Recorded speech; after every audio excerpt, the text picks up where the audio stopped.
Don't you ever look at a bracha, listen to a bracha and say, well, okay, thank you, have a good day.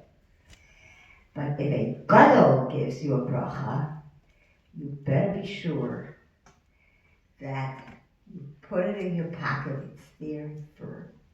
I will tell you two things, two brachos that I feel came true, and the first bracha will defer to the earlier gadol, and then the second bracha to the later gadol.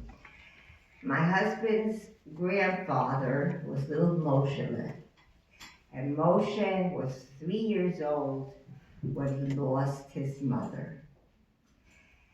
And they took him in to Rabbi Yitzchak Achanan. And they said, he has a little yasol, give him a bracha. And Rabbi Yitzchak Achanan looks at this pathetic little 3-year-old. He says, Nu, sollst du haben gute doros.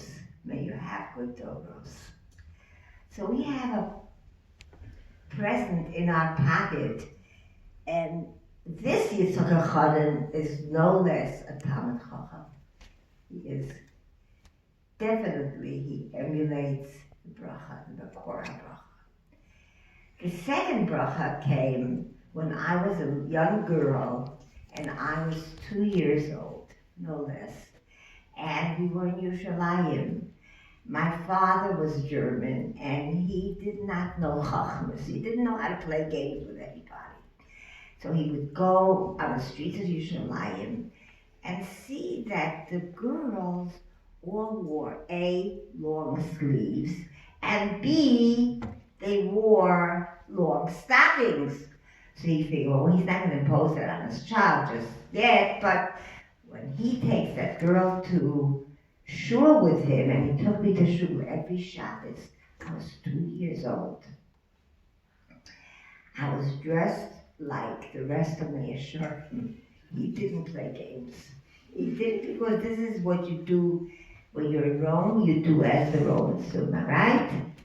So he takes me to his Rebbe, because all the Talmidim, after davening, they hear also with a Rav, you file out and you go to your Rav to say good Shabbos. So my father says, Rebbe, good Shabbos, but I need a bracha for my baby. I need a bracha for my little girl. So the Rebbe said, Nu, soll sie kriegen a gitten bracha. She should get a good boy. The bracha went into my father's pocket. May HaKadosh Baruch Hu give every one of you brachos. Ad v'lidai, you should have everything your heart desires, and hopefully your hearts are going to desire good things. Amen.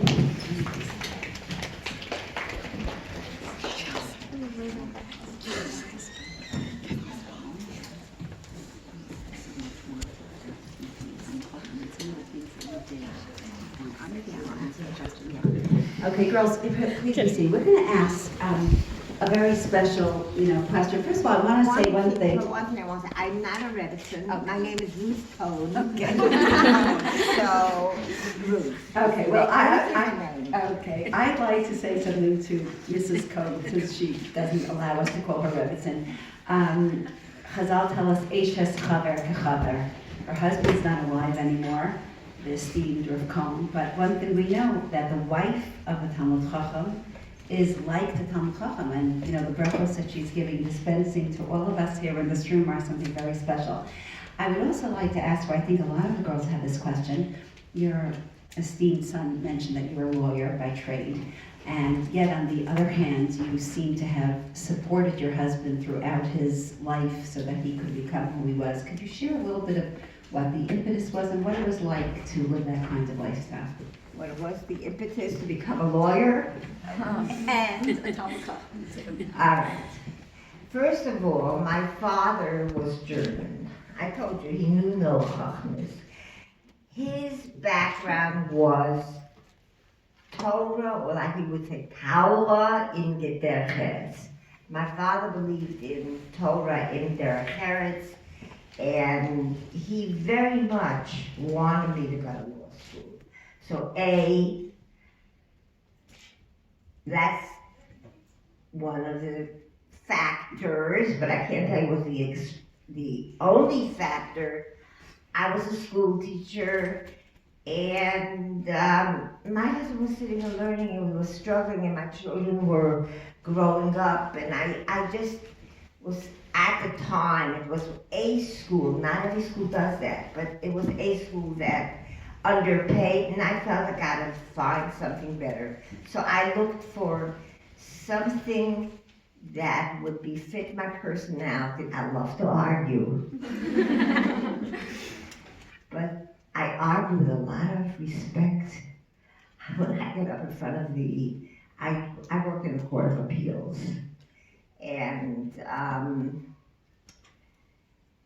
always say, with all due respect to a judge, I don't agree with you.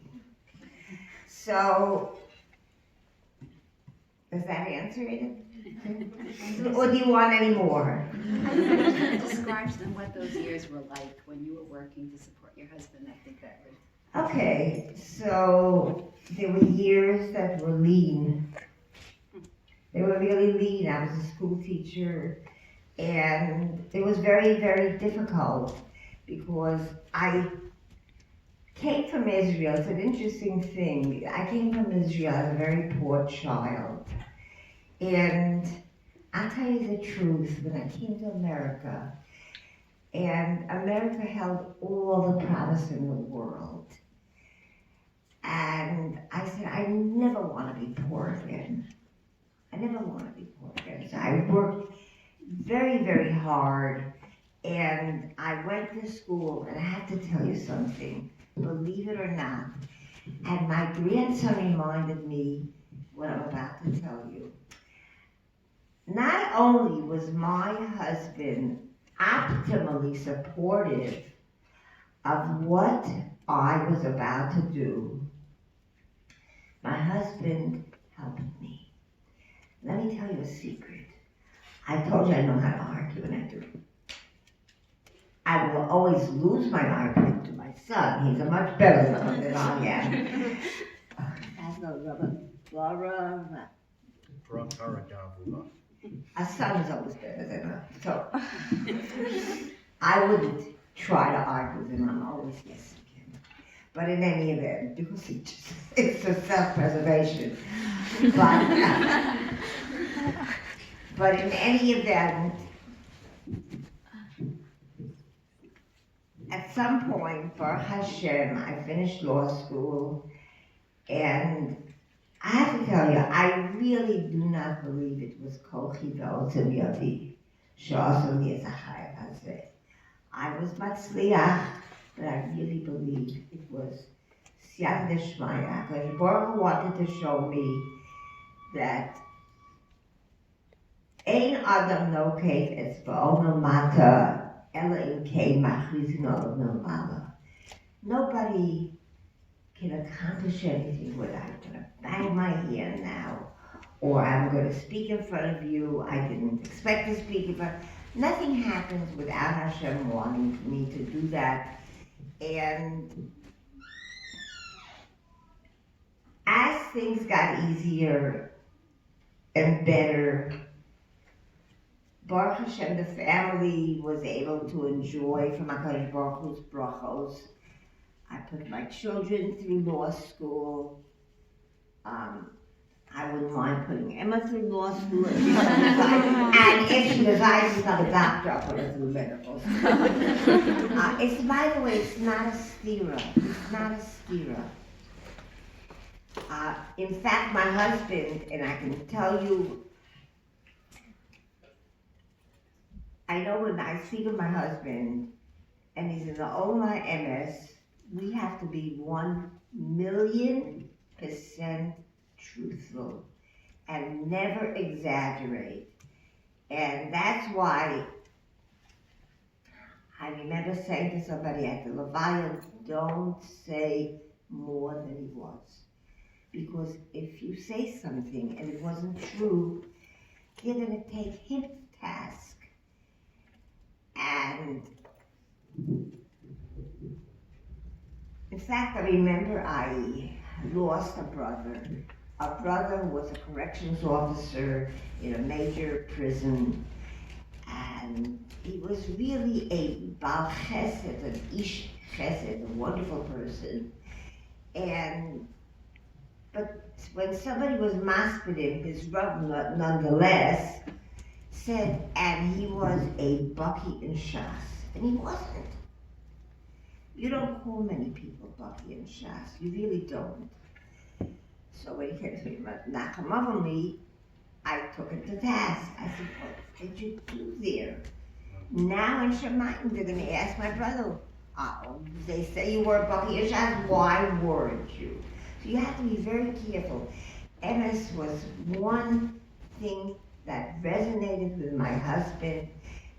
It's the genetic composition in the family. My husband always spoke about MS should be MS. And one last thing I'll tell you, it was cute. When I went to law school, I had to take statistics.